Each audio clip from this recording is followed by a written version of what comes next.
Welcome back to the second session of the EU4 Grandest virtual party. I am your host, Josh, and I'm joined by Loic. Hey, hello everyone. Yeah, I'm Loic, head of communication at Paradox, and we were actually both last year in Poland for the non-virtual version of the LAN. So super happy to join it from the comfort of our homes to observe with you this year as well. Yeah, and what a world we are observing. There's been many changes in the first session. Essentially, the Ottomans appear to have disintegrated. 30 years, no Ottoman on the map. I would say that is a classic line beginning. And then we had our first casualty as well in the first session. Team 17, who were playing Mazovia, were defeated, and they're now playing as Ethiopia down here.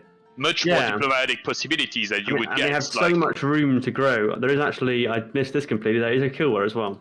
Oh, so a clash on the eastern coast of Africa is probably something we should be looking forward to. My assumption is that this is a team that was playing Hamburg. They were in dire straits when I checked the stream, and they are now no longer up here. So yeah, that must be the Hamburg team that have migrated down onto the east coast of Africa to provide a...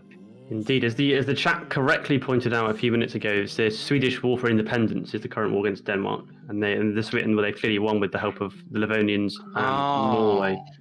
That's the only war currently going on involving any players at the moment. All right. Yeah, so they've smashed them. They're on 99%. I'm not entirely sure. I assume we're waiting for AI Sweden to peace out here. But they're happy to get a 99% war score for some reason. Yeah, they should get to it soon enough. Okay, we have press war. So Holland and Friesland working together are at war with a bunch of AI, just mopping up the small little... it is securing their position north of the Empire. They're gonna continue this way. They've got terrifically more troops than the enemy. Let's check the HRE. Who is the Roman Empire? Is it still Austria? It is still Austria.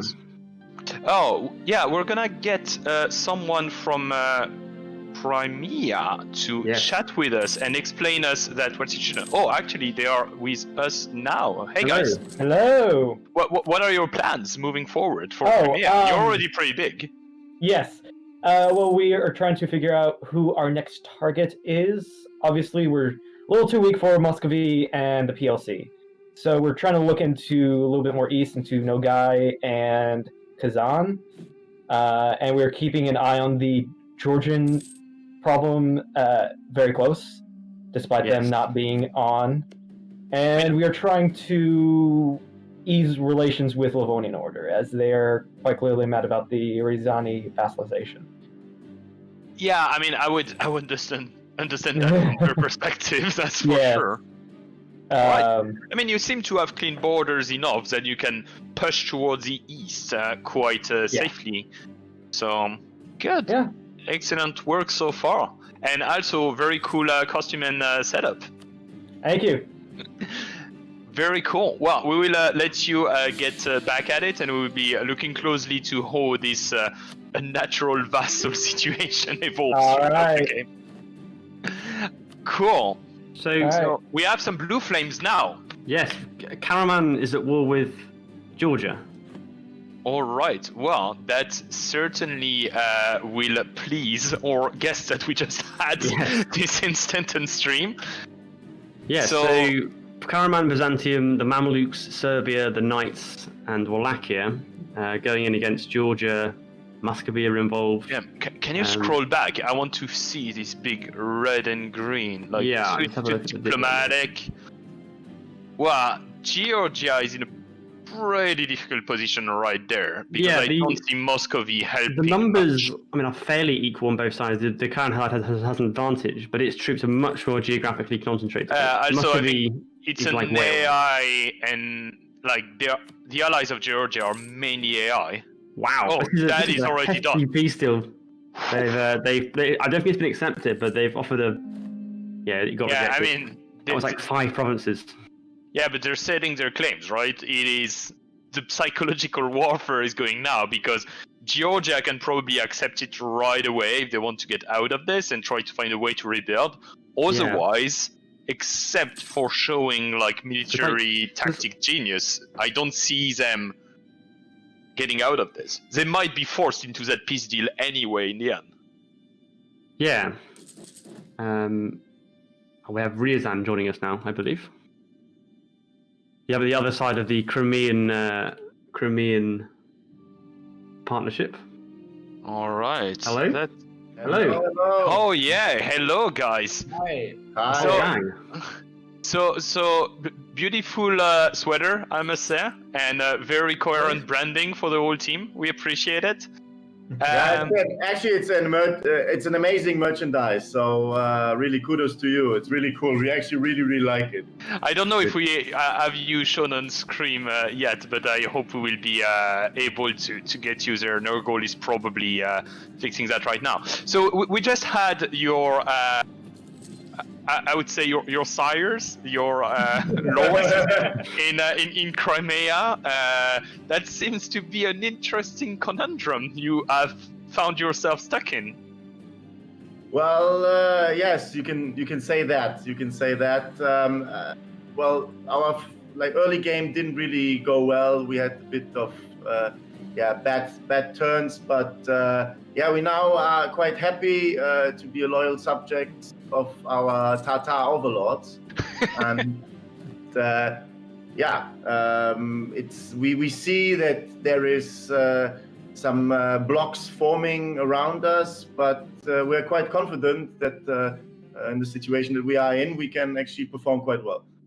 Are you going to go the way of being a good vassal and hoping for some form of release at some point, that as it was suggested by Crimea, or do you have the most devious intention maybe of finding people that would help you break free from this?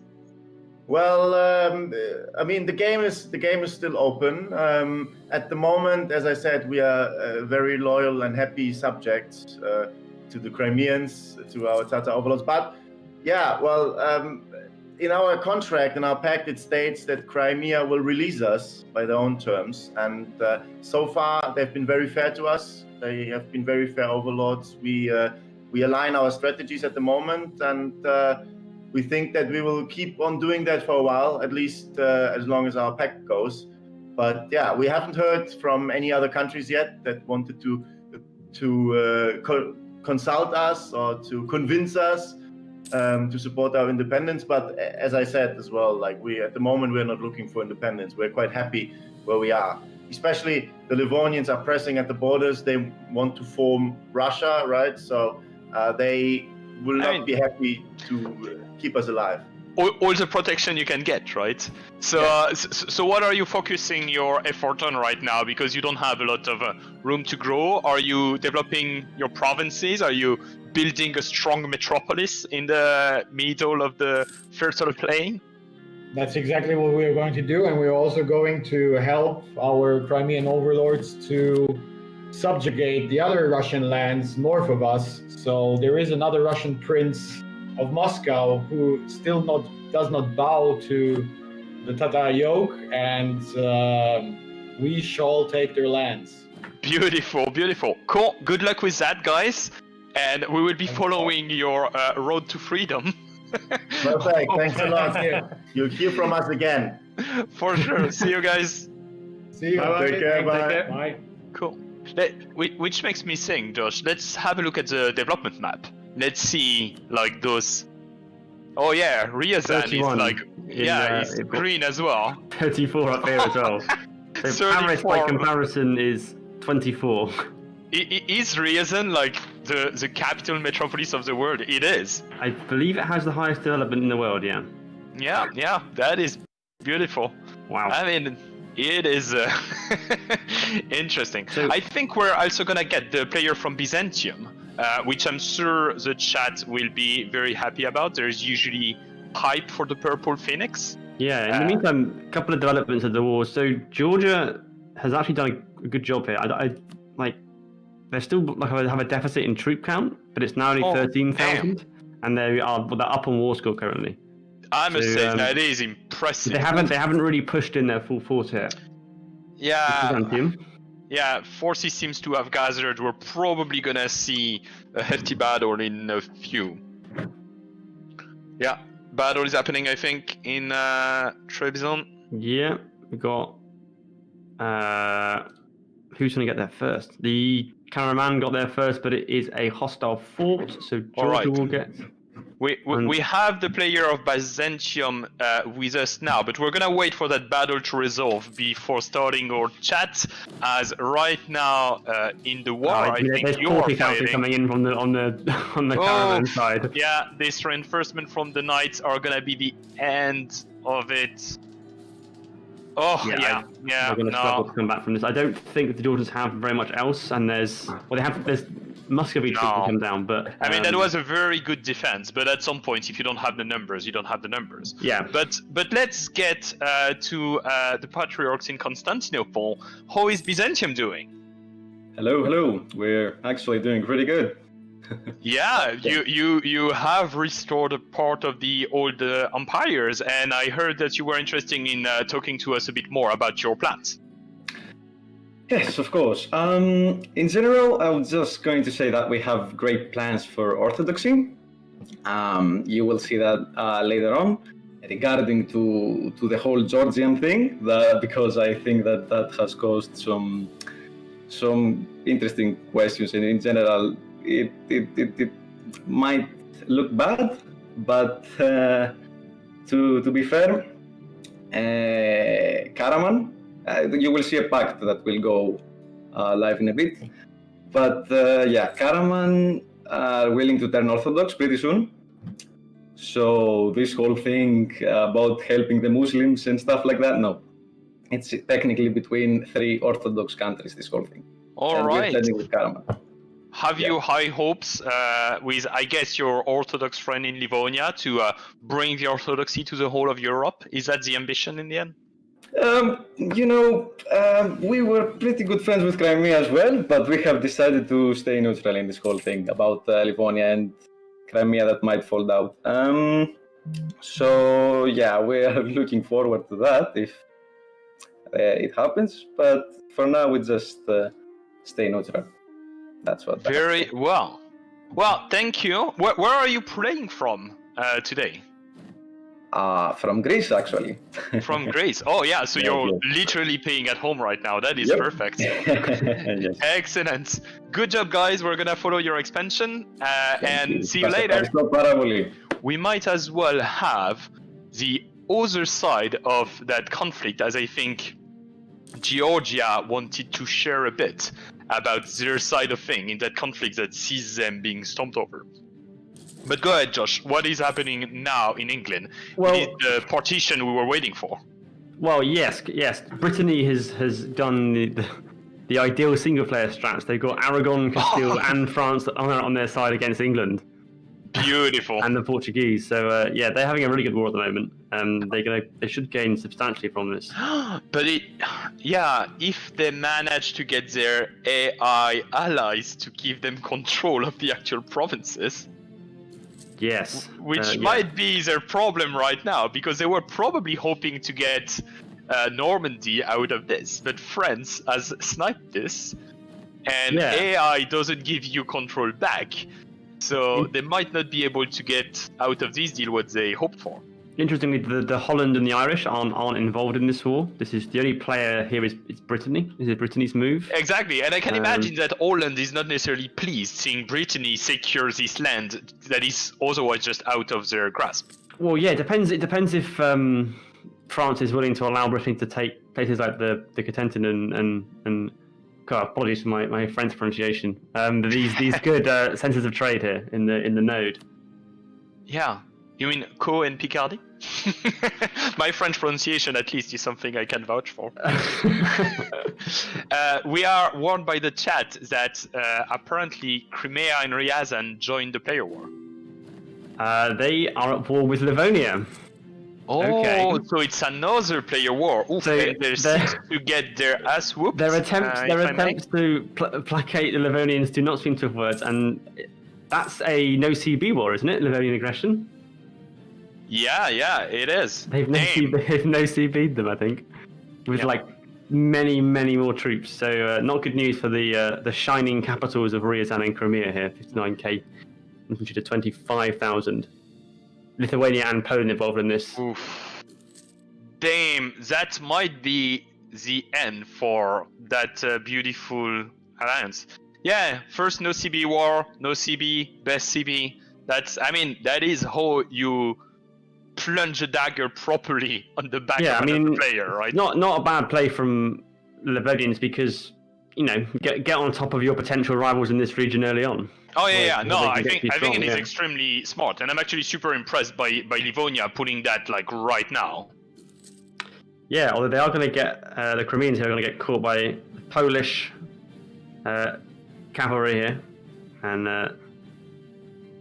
this is not going to go very well for them, I don't think. Although, yeah, they're getting reinforced here by the Livonians. That's No, they are like going to struggle. I also think, we just had them on stream, right? They weren't preparing or expecting this. Yeah, this is very obvious to me. me. The problem. When you're in a war and you've got less troops, don't get a stack caught and defeated in detail. No, I think 18k now against 60 odd.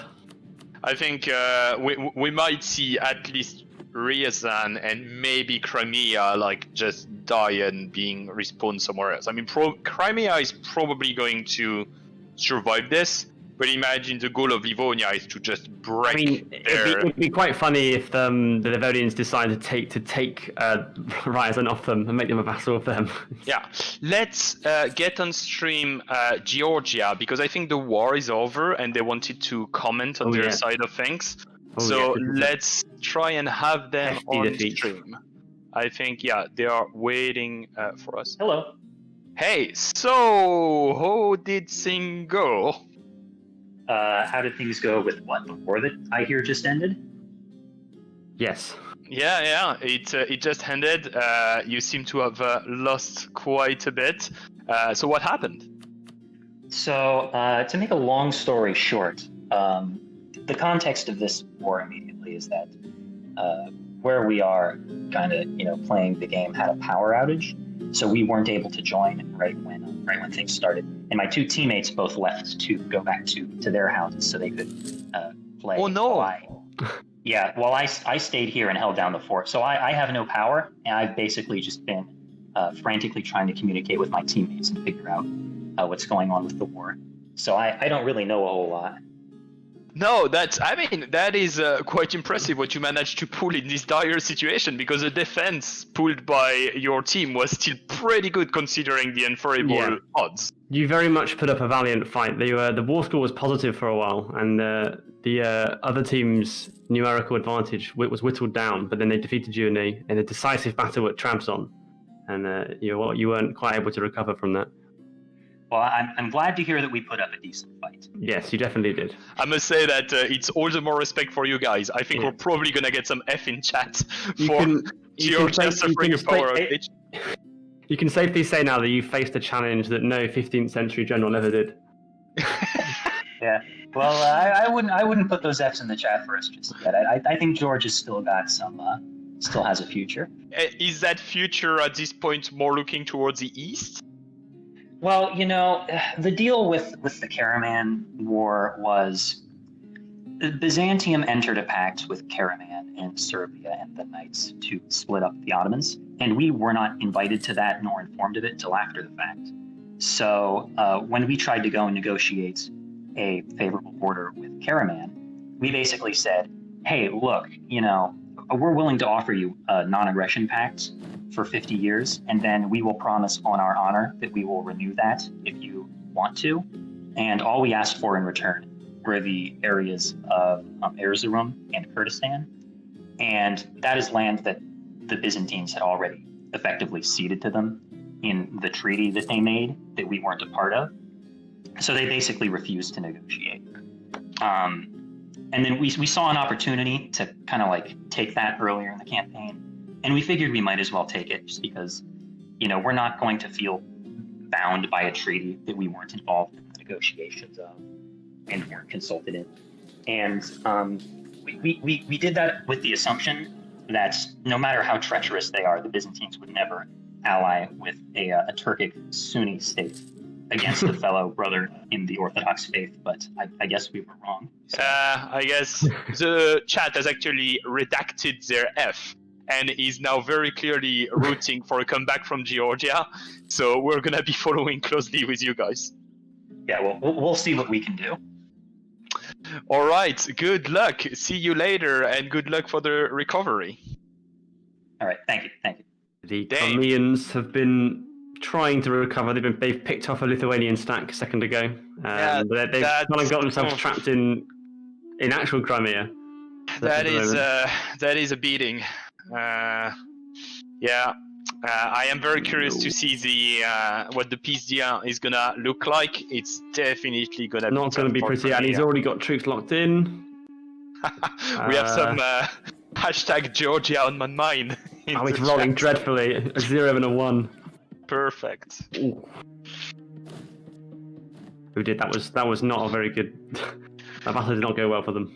I must say, between the Georgia on my mind and the Crimea River, the chat is on point today. I appreciate the puns. Chat asks how the Bretons are going. You can find out. They are still at war with the English. I mean, they might get Aquitaine out of it. I must imagine they're a bit disappointed that they won't manage to seize. The problem they've got is that they declared the war for a conquest of Cornwall and not one of the French continental provinces. So they're losing 19 war score here because they can't get across the sea. Yeah, but why would they do that? Or is that is a very weird choice? Even though they should be able to. Their team has got, their side has got more naval ships, but across a great many nations, most of them are AI, so they can't actually get across. Even early on, like British Navy is quite strong. How does Portugal look like? Because they might be able to snipe. Ooh, they might be going for Lisboa. Clemson has arrived and has dispatched a great many 2 and 3 stacks. Are they at war with the Castilians? No. So how are they? Oh, they've taken. Brittany's taken Lisbon. I think there is suggestion that they took Lisbon. I think as a chat success, they're a separate war. Huh? And they've just pieced Portugal out. Yeah, but Portugal has Lisbon and has a chance to exist. I think it's a great move for colonial range, because otherwise Brittany is in this weird position that they don't benefit from the north wind to access Canada easily, and it takes them a bit of time normally to get access to the south of the American continent. So Portugal has just been screwed here because they pieced out, and Clemson already had all of his troops on Portugal's land ready to occupy. So whether that was coordinated amongst the players, I would imagine it might have been, because they pieced out at a very convenient time for Clemson there. No, that is well done. Yeah, we have Britain, Portugal. It's gonna be crepes in Lisbon from now on. Yeah, Morocco is trying to take Ceuta. I don't know how you pronounce that. I am curious to see where they are from. I don't think we have sadly for me, any French team. So the English lost. They lost Bordeaux. Yeah, they went for Aquitaine. Oh, and did they get some Béarn and Foix as well? Like near the Pyrenees. Yeah. Oh, so they did. Oh no! It's a released it. Oh, they released it. It's a vassal of France. Interesting. They're just a very similar colour to Britain. Yeah. So they got Bordeaux, which is like the core of the trade node as well. I imagine that's what they were going for, and I imagine the whole goal was getting that spearhead in Lisbon for their colonization. Yeah, they've struggled there because I think France occupied all of England's Normandy territory, so they couldn't actually take them. So England's still actually fairly intact. They've still got quite a lot. Did the Bretons take the Portuguese islands? Ooh, good question. They did. No, they took the Azores, I think. Oh, yeah. Well, that confirms our suspicion even more. Brittany is going for the Caribbean, I think. Yes. Yeah, and the Spanish haven't actually taken the other parts of the Canary Islands yet, so they've got room to expand there, should they so choose. Yeah. No, where are they with their... I mean, they must have their first colonist. I think Brittany does. Yeah, they were already there. They have him deployed somewhere. Where is he? He is in Tenerife. He's down here. Aha! Exactly where I thought he would go. So that's the colony. All right, I imagine we can expect to see them. Oh, I see they have an explorer fleet as well. So we're gonna see them in the New World. They might actually be the one discovering the New World, which is gonna solve their prestige problem drastically. Because they went for native repression policy, so they're gonna have to maintain troops in all their colonies. I mean, you don't have to maintain that much because you can also suppress the native with that policy and just like kill off the native. It's not a huge amount, but once you have a very big global empire, it can be more of a burden. But I think I play a lot of colonialism game. I think repressive policy can be good at first because at 20 troops. There's been a peace deal with the Crimeans. Yeah. All they seem to have done is they've made Polish Crimea, which it seems to be. Is Ryazan still under them? Yeah, Ryazan is still a vassal of unless they're just allies. No, they're still a march. All right, so they didn't manage to break them free, but they have opened themselves an access to the south. They're Polish, but they give it to an ally. It's not even a. Well, I mean, maybe they just wanted to slow them down. Yeah, slow them down basically. Now with Muscovy. I would be curious to know what it might be a good mitigation from Crimea there, because I was expecting them in a much worse situation. I don't know what originally happened to Mazovia team, but this is a good reminder to check Africa, because we haven't checked our two teams that have been pushed on the African eastern coast. Ethiopia. They've taken a bit more land. They've completed the destruction of Adal. Yeah. Over here. Yeah, they are aggregating land and developing this. How is their development going? I imagine they must be striving quite well. Yeah, there is a metropolis. How is that compared to Kazan, that we know was also the other competing metropolis of the world? They are on top. Yeah, they have one more development. Ethiopia is now the capital of the world, I think. It is the most highly developed city in all of the world. Yeah, they look down at Parisian in this day. Base tax 18, production 15, manpower 2. You can see what they're focusing there. Yeah, that is quite good. And how are our player in Kilwa doing? Kilwa is advancing stuff into Madagascar here. His development pretty standard. They haven't actually gone for the Matafan gold mines yet. They're securing Madagascar, which is quite good.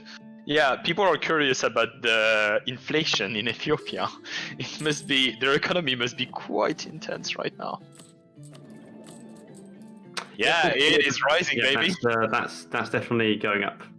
Yeah, I mean, they must be exploiting the gold you get in that region. It's the ultimate humiliation. The Ottomans are now one province minor. Oh no, that is... Yeah, tragedy or victory, depending on your perspective. Yeah. Well, we don't have any blue flames at the moment. Let's see how the religion is progressing. We haven't had a look at the Orthodox push in a while. Yeah, it is growing in the center of the Holy Roman Empire. Yeah, it's a little patch of Orthodox stretching out now. Is this all Swiss territory? Yes, the Swiss have just been expanding into. We've got Lancashire here, which is one of my favourite colours of a tag. Oh yeah, lovely blue colour. It's excellent. What are they snaking towards? I am curious. I mean, I imagine they've just been taking provinces that they can that have. Oh yeah, that might be allies, opportunistic expansion. Yeah. Yeah. They've moved a bit into Savoy as well, if I'm not mistaken. Apparently, a new pact has been signed. Oh, the Treaty of the Twin Cities, signed 4 minutes ago by Constantinople and Kocaeli. as the world has already seen, the mighty and powerful Purple Phoenix, the shield of the Orthodox faith, Serbia, and the righteous and just Karaman Sultanate have worked together exceptionally well in the war against the Ottoman I Easons. feel like Serbia is not getting the full the same kind of title as the other two in that agreement. Yeah, and that greatly improved their relationship with each other. The trust between Karaman and Byzantium is also proven by the fact that Karaman moved their capital to Koakelle, which sits right next to the Byzantine capital of Constantinople. Oh, Wow. twin cities. Thus, Yeah. these three nations have decided that this bond should develop to a true alliance that would last for many years to come. For the above reasons, Byzantines and the Serbs have agreed that they will come to Karaman's aid in the Karaman-Georgian conflict, as declared by the Treaty of Constantinople in 1444. In return, Karaman shall convert to Orthodoxy in the next 50 years. Ooh. So this war is technically between Orthodox nation and Byzantium doesn't betray their faith and their Orthodox brothers, Georgia.